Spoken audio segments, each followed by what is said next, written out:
Logan the Layman Critic here. Today's review is for Batman Year One. It's an animated feature from 2011. It's directed by Lauren Montgomery and Sam Liu. Let's talk movies. After 12 years of training to be a crime fighter, Bruce Wayne returns to Gotham City. At the same time, a new cop has transferred into the police force, Lieutenant James Gordon. This story is about each of them sort of finding their place within their calling. With Bruce, it's figuring out how to best strike fear and wage war on criminals, and for Gordon, it's trying to maintain integrity while on a corrupt police force and trying to protect his family from the inevitable consequences of those actions. Yeah, even though the film is called Batman Year One, it's really Gordon's story. Fortunately, they picked Bryan Cranston to voice the character, and he's perfect. Having had a great deal of experience in voice acting as well as on the screen, his performance is flawless, effortless, and captures the essence of the character, in my opinion. And to be perfectly honest, he could have just as easily played the character in live action. I mean, he looks like Gordon, so I'm kind of surprised that he never did. Ben McKenzie plays Bruce Wayne and Batman. Actually, I think Ben McKenzie might. He's on the show Gotham, if I'm not mistaken. He might actually play Gordon. Now that I think about it, I don't know. I've never actually watched that show. But Bruce Wayne, the Bruce Wayne persona, takes up most of the screen time, and I can't fault this film for having too little of the Dark Knight, because this is a straight adaptation of the graphic novel. That said, I still wish Batman was in the movie more.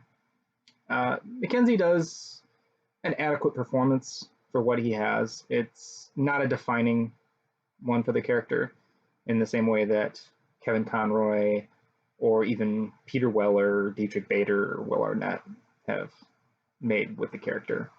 I don't find it particularly distinctive, but it's okay. It works.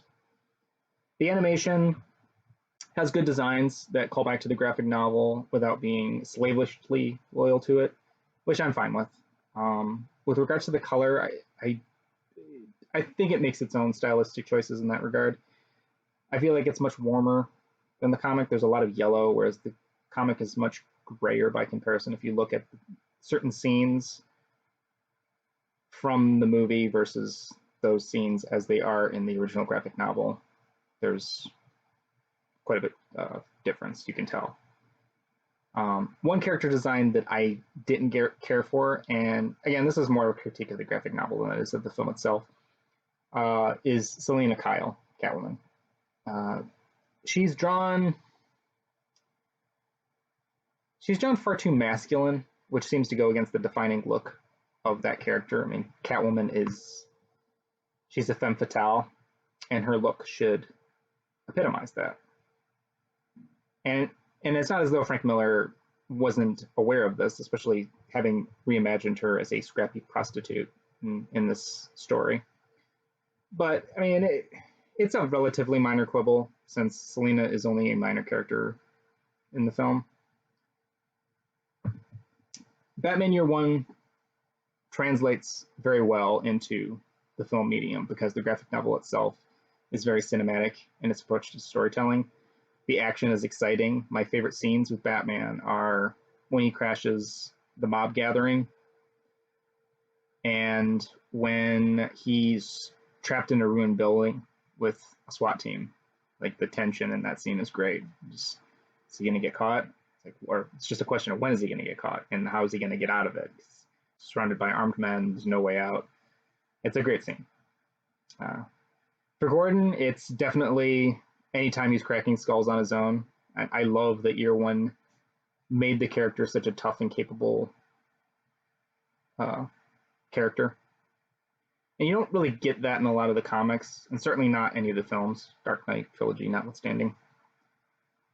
But Batman Year One is definitely worth checking out. It's not the definitive Batman animated film, and I would say that Batman Begins and Batman '89 are superior origin films, but it is enjoyable in its own right, so I highly recommend checking it out.